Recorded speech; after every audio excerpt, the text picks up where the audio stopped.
वक्रतुंड महाकाय सूर्यकोटि समप्रभ निर्विघ्नं कुरु मे देव सर्वकार्येषु सर्वदा।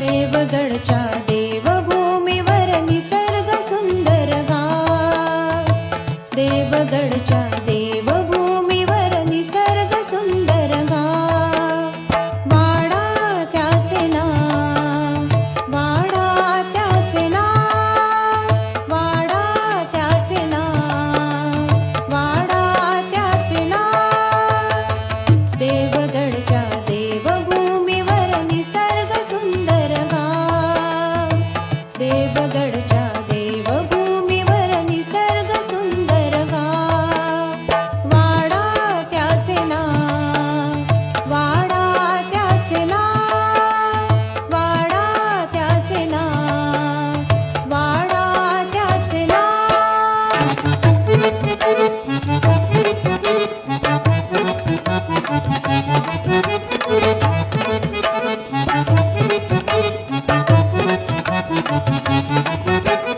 काचूच्या कोंदणी शोभतो जणू हिरा लखलखतो, काचूच्या कोंदणी शोभतो जणू हिरा लखलखतो, उज्ज्वल यांच्या परंपरांना इतिहासही उलगडतो, उज्ज्वल यांच्या परंपरांना इतिहासही उलगडतो, गावकऱ्यांच्या मनात नांदे अभिमानाचा भाव, वाडा त्याचे नाव, वाडा त्याचे नाव, वाडा त्याचे नाव, वाडा त्याचे नाव।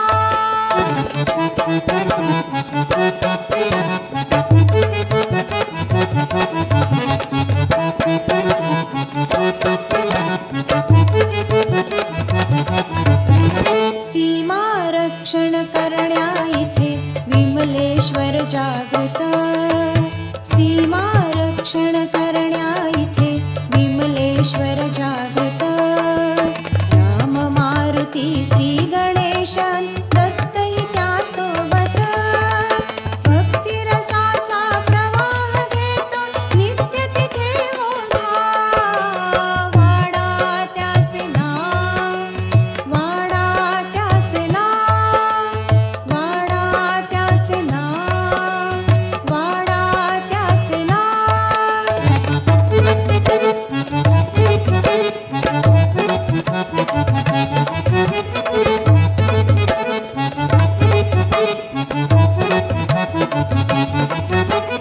माड पोफळी फणसा संगे हापूस आंबेराई, माड पोफळी फणसा संगे हापूस आंबेराई, हापूस राजा देश विदेशी नाव कमावून जाई, हापूस राजा देश विदेशी नाव कमावून जाई, शेती बागायतीच देती अर्थकारणावा, वाडा त्याचे नाव, वाडा त्याचे नाव, वाडा त्याचे नाव, वाडा त्याचे नाव।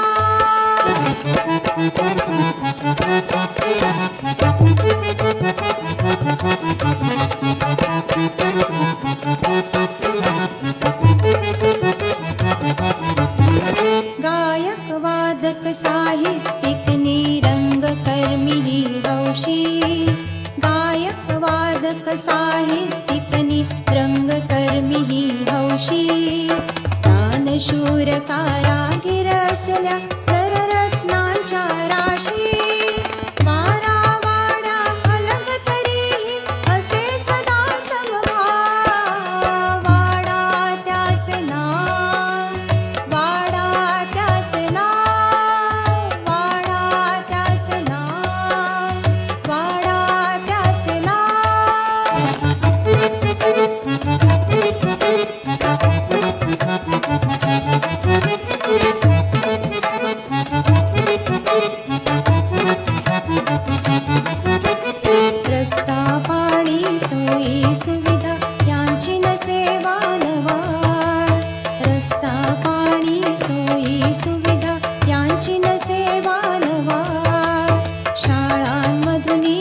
संस्कारासह घडे छात्र हा नवा शाळांमधुनी संस्कारासह घडे छात्र हा नवा प्रेमळ निर्मळ शांत येथला रंग आणखी वाडा त्याचे नाव वाडा त्याचे नाव वाडा त्याचे नाव वाडा त्याचे नाव देवगडच्या देवभूमीवर निसर्ग सुंदर गाव देवगडच्या देवभूमीवर निसर्ग सुंदर गाव वाडा त्याचे नाव वाडा त्याचे नाव वाडा त्याचे नाव वाडा त्याचे नाव वाडा त्याचे नाव वाडा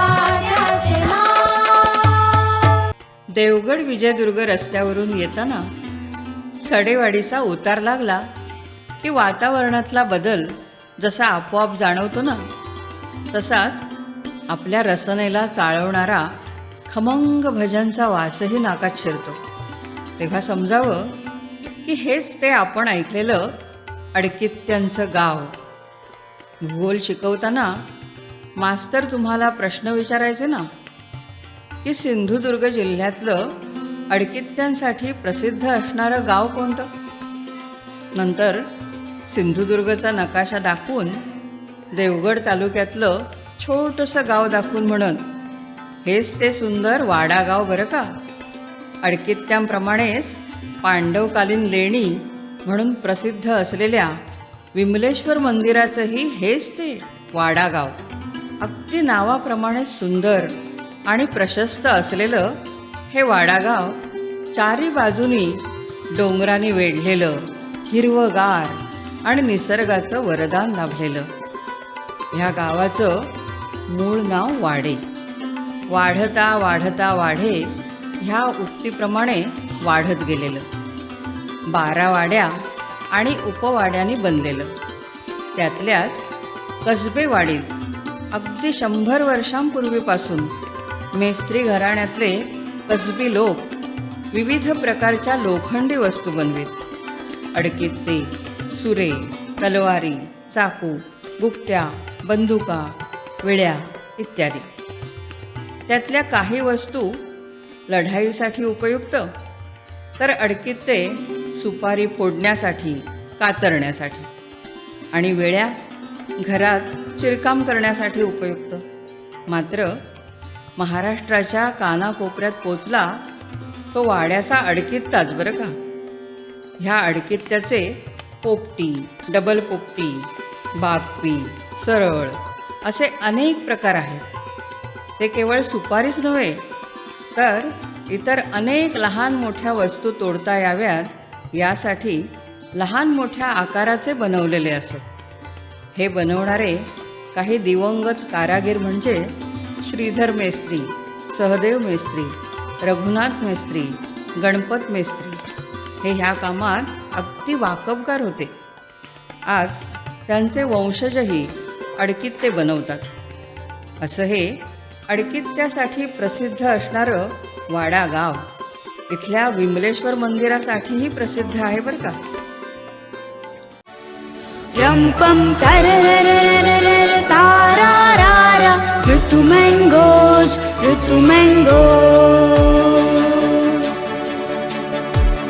चला चला रे घेऊ आपण आजच याची मजा. चला चला रे घेऊ आपण आजच याची मजा. सुमधुर मोहक अस्सल पौष्टिक आपुला फलराजा ऋतुमँगोज. फार्म फ्रेश, सुमधुर, निवडक व खात्रीलायक सर्वोत्कृष्ट देवगड हापूस आंबा आपला लोकप्रिय ऋतुमँगोज. वाड्याच्या एका वेशीवर निसर्गरम्य परिसरात श्री विमलेश्वर मंदिर अखंड जांभ्या दगडाच्या कड्यात कोरून काढलं आहे. प्राचीन शिल्पकलेचा नमुना आणि पांडवकालीन लेणी म्हणून त्याला ऐतिहासिक महत्त्व आहे. ओवरी, सभामंडप आणि गाभारा असे ह्या मंदिराचे 3 भाग दिसतात. गाभारा उंचावर असून पायऱ्या चढून तिथं जावं लागतं. गाभारा गोलाकार असून त्यात स्वयंभू शिवलिंग आहे. अभिषेक पात्रातून त्यावर पडणारं पाणी कुठं निघून जातं ते आजही सर्वांना पडणारं कोडं आहे. वरच्या बाजूला गोलाकार घुमट आहे. गाभाऱ्याच्या खालच्या पायऱ्यांच्या दोन्ही बाजूला बुजवलेल्या 2 छोट्या विहिरी आहेत. सभामंडपात अलीकडच्या काही वर्षात नंदी बसवण्यात आलाय. कळसाच्या दर्शनी भागावर 5 मानवी आकृत्या कोरलेल्या दिसतात. त्या पंचमहाभूतांचं प्रतीक आहेत. मंदिराच्या दोन्ही बाजूंना 2 मोठे हत्ती कोरलेले असून त्यावर माहूत स्वार झाले आहेत. मंदिराच्या परिसरात छोटंसं गणपती मंदिर असून प्रथम त्याचंच दर्शन घेऊन भाविक मंदिरात प्रवेश करतात. गणपती मंदिराशेजारीच एक कालभैरव गुंफा आहे. त्याच्या बाजूला घाटीकडे जाताना काही शिलालेख ठेवलेले दिसतात. मंदिर परिसरातच एक तुलसी वृंदावन आणि धर्मशाळाही आहे. तर मंदिरासमोरच डोंगर कपारीतून खाली झेपावणारा मधुर पाण्याचा झरा आपलं लक्ष वेधून घेतो. तिथल्या रहिवाशांची पाण्याची गरज तो 12 महिने भागवतो. ह्याच झऱ्याच्या थोडं वरच्या अंगाला थंडगार पाण्याची पवित्र कुंड आहेत. मंदिराच्या आवारात ह्याच ओढ्याचं नळ योजनेद्वारे पाणी पुरवण्याची सोय केलेली आहे. ह्या ओढ्याच्या बारमाही प्रवाहामुळं तिथे हिरवीगार वनराई, माडपोफळींच्या बागा, आंबा, फणस इत्यादींची दाट सावली आणि शांत शीतलता जणू आपल्यावर विमलेश्वराचा वरदहस्तच ठेवते. मंदिराच्या दोन्ही बाजूंनी जांभ्या दगडात बांधलेल्या घाट्या वर चढत जाऊन मंदिराच्या मागे असणाऱ्या फणसे गावच्या रस्त्याला भिडतात. दोन्ही घाट्यांच्या मुखावर प्रवेशद्वाराच्या सुंदर कमानी बांधल्या आहेत. मंदिरासमोरचा ओढा ओलांडून जाण्यासाठी जांभ्या दगडांचा कमानदार पूल आहे. विमलेश्वर मंदिराच्या आश्रयाला असंख्य वटवाघळं आलेली असून ती छताला लोंबकळून चित्कारत असतात. त्यांच्यावर संशोधन होण्याची आवश्यकता आहे. विमलेश्वरचा शिवरात्र महोत्सव मोठ्या उत्साहात दरवर्षी साजरा होतो. श्री विमलेश्वर गावच्या वेशीवर उभा राहून गावाचं रक्षण करत असतो. ह्याच भावनेनं भाविकांचे हात त्याच्या आशीर्वादासाठी नकळत जोडले जातात.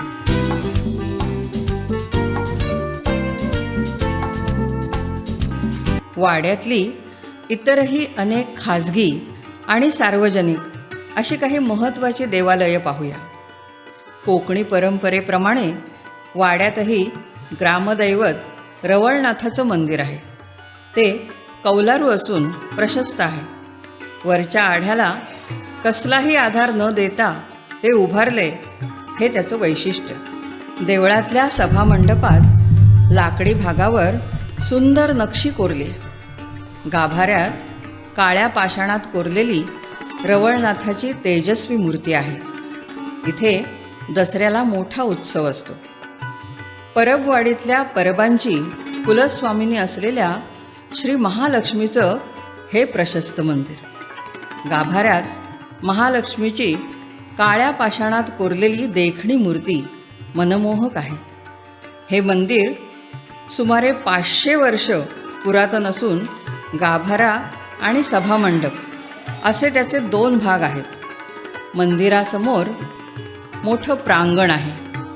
तसंच परिसरात महापुरुष इत्यादी अन्य छोटी मंदिरंही असून धर्मशाळाही आहे. इथे मोठा नवरात्रोत्सव साजरा होतो. त्रिकाळ पूजापाठ, आरती केली जाते. भाविक तिचं दर्शन घेण्यासाठी येतात आणि सुवासिनी तिची खणा नारळानं ओटी भरतात. तिचा आशीर्वाद घेतात. तिला कोल्हापूरच्याच महालक्ष्मीचं प्रतिरूप मानलं जातं.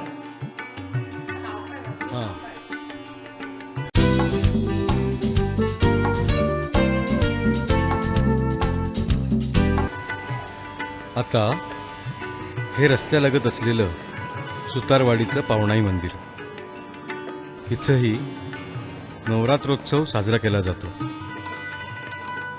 हे आहे केसरकरवाडीतलं केसरकर मंडळींचं मांडेश्वर मंदिर. मांडेश्वराची जांभ्या पाषाणाची स्वयंभू पिंडी आहे. हे जागृत देवस्थान मानलं जातं. त्यानंतर हे पहा तावडे मंडळींचं देवस्थान सप्तकोटेश्वर. इथं भवानी मातेची चतुर्भुज मूर्तीही दिसते. ही तावड्यांची कुलस्वामिनी आहे. वाडा गावात एका बाजूनं खाडी आत घुसली आहे, म्हणून तिथे एक बांध घातला आहे. तीच ही मुळबांधवाडी. ह्याच बांधावरून नाव पडलेला हा श्रीदेव बांधेश्वर. इथल्या जाधवांचा हा कुलस्वामी. सारे मुळबांधवासी त्याचा उत्सव अगदी आनंदाने साजरा करतात. हे आहे छोटंसं साई मंदिर. तावडे आणि कारेकर या मंडळींनी बांधलेलं. 6 डिसेंबरला त्याचा वर्धापन दिन साजरा होतो. ब्राह्मणवाडीच्या अगदी टोकाशी असलेलं रस्त्यालगतचं हे विष्णू मंदिर पहा. शके 1701 मध्ये कोंडो चिंतामण जोशी यांनी त्या मंदिराची स्थापना केली. इथली जोशी मंडळी त्याची व्यवस्था पाहतात. पूर्वी इथे ओगले कुटुंबीय ही व्यवस्था पाहत होते. त्यांच्याच घरातल्या नरूकाका ओगले यांनी या मंदिराचा जीर्णोद्धार केला. इथे अनेक धार्मिक सांस्कृतिक कार्यक्रम होत असतात. पापमोचिनी एकादशीला प्रतिवर्षी पूजा अर्चा करून श्रीदेव विष्णूचा वर्धापन दिन साजरा केला जातो. गाभाऱ्यात पांढऱ्या संगमरवराची विष्णूची सुबक मूर्ती असून मंदिरासमोर गरुडाची घुमटी आणि दीपमाळ आहे. शेजारीच वेगळेश्वरी हे देवस्थान आहे. इथल्या रहिवाशांचं ती रक्षण करते अशी श्रद्धा आहे.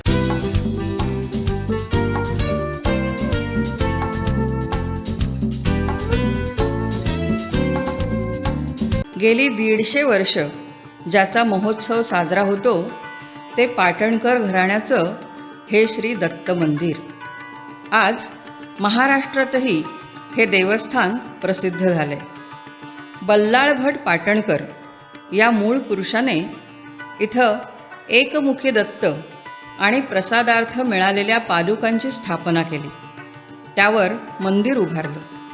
दरवर्षी वाड्यात दत्त जयंतीला खूप मोठा उत्सव होतो. कीर्तन, प्रवचन आणि संगीत सेवा करण्यासाठी मोठमोठे कलाकार इथे हजेरी लावतात. भाविकांची अलोट गर्दी होते. वाड्याच्या गावठाणवाडीत तिथल्या उकिडवे घराण्याच्या पूर्वजांनी बांधलेलं हे राम मंदिर गावाच्या दुसऱ्या वेशीवर उभं आहे. त्याचा जीर्णोद्धार फणसे गावातल्या विठू काका केळकर यांनी केला. तिथे राम पंचायतनाची स्थापना केली. काही राव बहादूर आचरेकरांनी श्री गणपती आणि हनुमान मूर्ती भेट म्हणून दिली. इथले ग्रामस्थ रामनवमीचा उत्सव उत्साहात साजरा करतात.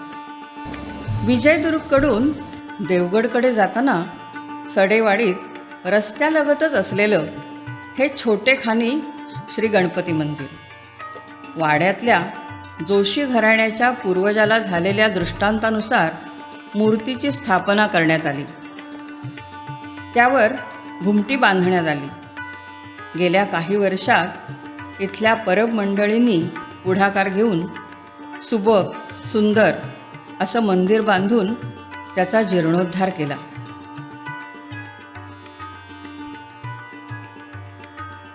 मंदिराच्या 8 दिशांना अष्टविनायकांचं दर्शन आपल्याला घडतं. माघी चतुर्थीला इथे उत्सव होतो. वाडा गावाचं शेवटचं टोक म्हणजे देवगडच्या खाडीवरचं हे हनुमान मंदिर. इथे खाडी किनाऱ्यावर राहणाऱ्या मच्छीमार बांधवांचं हे दैवत. नेहमीच समुद्राशी संबंधित असणाऱ्या ह्या मच्छीमारांनी पवनसुत हनुमानाचं हे सुंदर मंदिर बांधलं. तिथे हनुमान जयंतीचा मोठा उत्सव आणि इतर अनेक कार्यक्रमांची रेलचेल असते. वाड्याच्या डॉक्टर बाबासाहेब आंबेडकर चौकात बुद्ध विहार आहे. त्याचं नाव लुंबिनी विहार आहे. प्रबुद्ध विकास मंडळ हे मुंबई आणि वाडा विभागासाठी सध्या काम करतं. कला, क्रीडा शैक्षणिक सामाजिक उपक्रम ह्या मंडळातर्फे राबवले जातात. मंडळाचे अध्यक्ष श्री पी.के. वाडेकर, कार्याध्यक्ष जयवंत वाडेकर आणि सचिव दिलीप वाडेकर आहेत.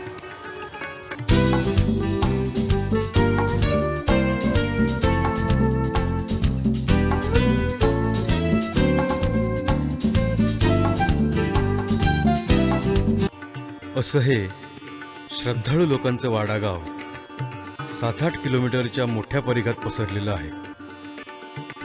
इथं फक्त मंदिरांचीच मांदियाळी आहे असं नाही, तर इतर अनेक वैशिष्ट्यपूर्ण गोष्टीही आपल्याला इथं पाहायला मिळतात. ह्या गावानं अनेक नररत्न समाजाला दिली. त्यात अनेक साहित्यिक, मोठमोठ्या पदांवर पोचून नावलौकिक मिळवलेल्या महनीय व्यक्ती, गायक, वादक, मूर्तिकार, भजन गायक, विविध प्रकारचे कारागीर इत्यादींचा त्यात समावेश होतो. संस्कृतचे उत्तम प्राध्यापक भाका नेने, साहित्य क्षेत्रातले पंडित महादेवशास्त्री जोशी, श्रीपाद काळे, समाजकार्य, वैद्यकीय आणि शिक्षण क्षेत्रात डॉक्टर विनायक वा नेने, जनार्दन उर्फ जनुभाऊ जोशी, ज्यांनी वाडागावात हायस्कूल सुरू करण्यात विशेष पुढाकार घेतला. तसंच वाड्यात बँक, एस.टी. सेवा सुरू करण्यासाठी विशेष प्रयत्न केले.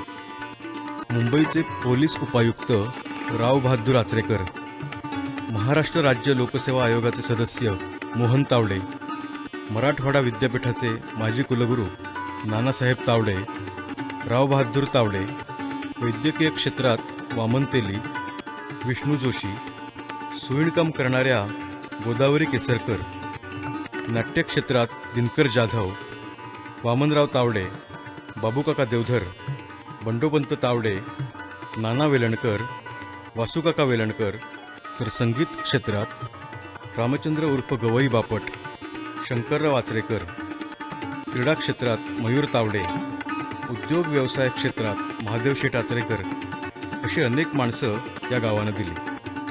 आज साहित्य क्षेत्रात सौ अनुराधा दीक्षित, श्री प्रमोद जोशी, सौ माधुरी चव्हाण जोशी यांचा उल्लेखही आवर्जून करता येईल.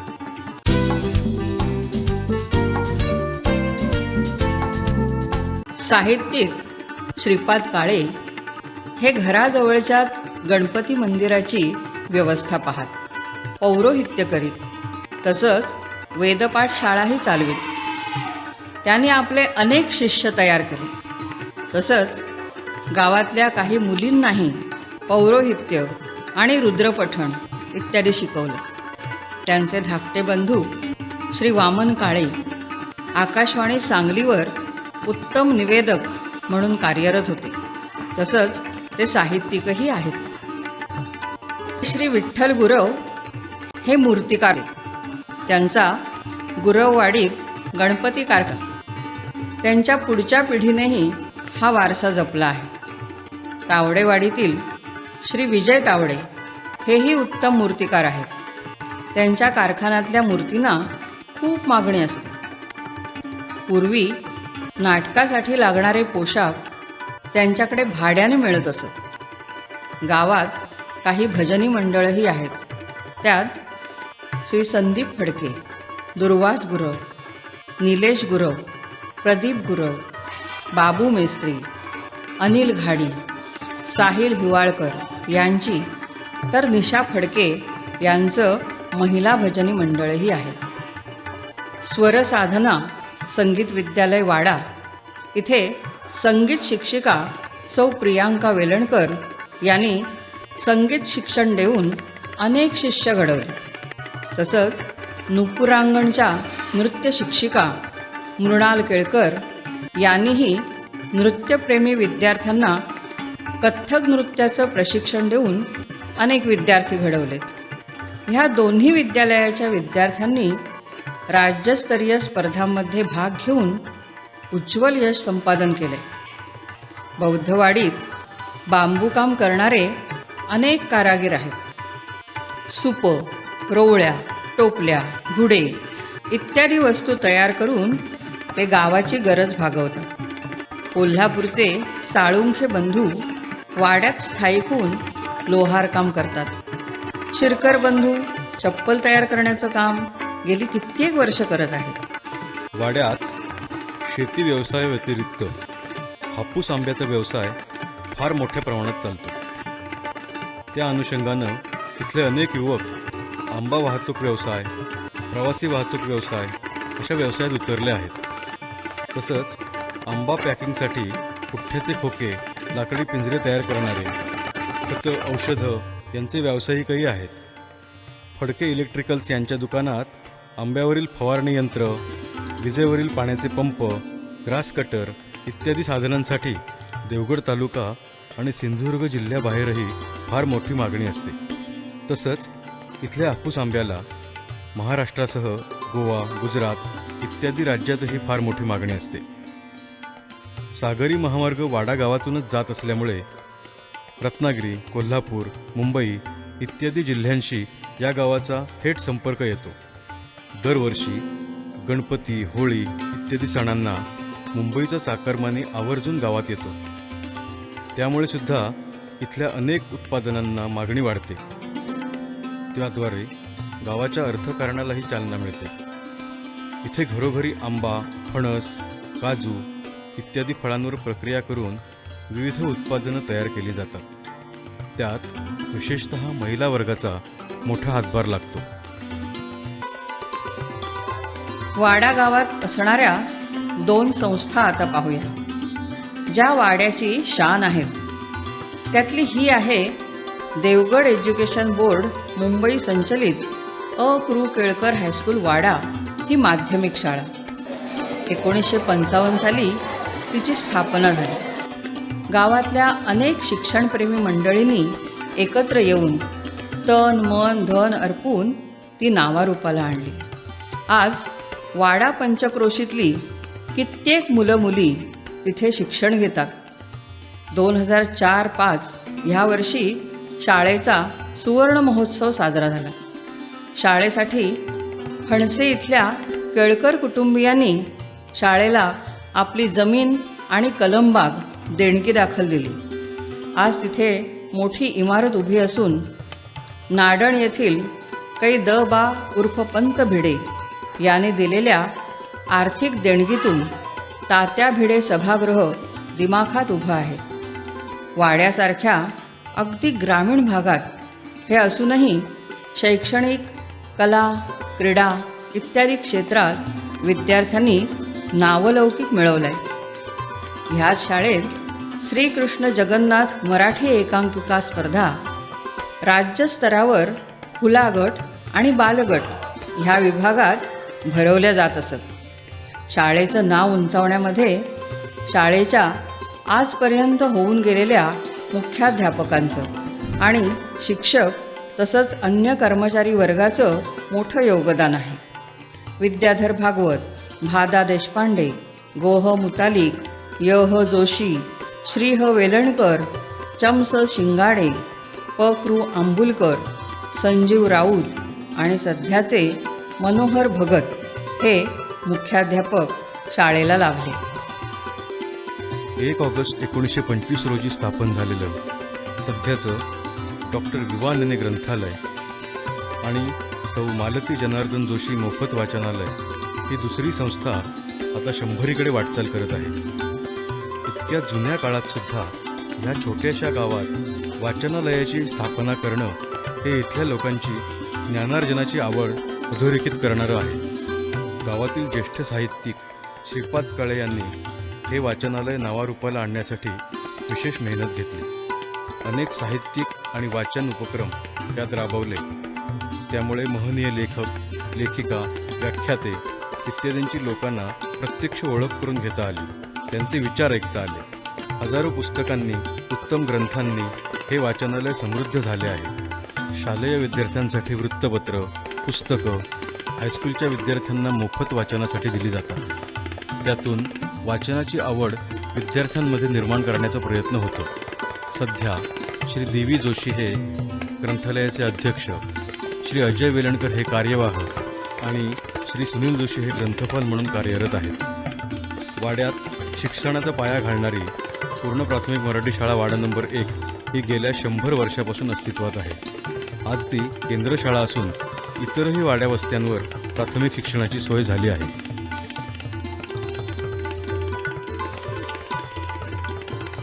अमरज्योत ह्या संस्थेतर्फे गेली 35 वर्ष राज्यस्तरीय क्रिकेट स्पर्धांचं सातत्याने आयोजन केलं जातं.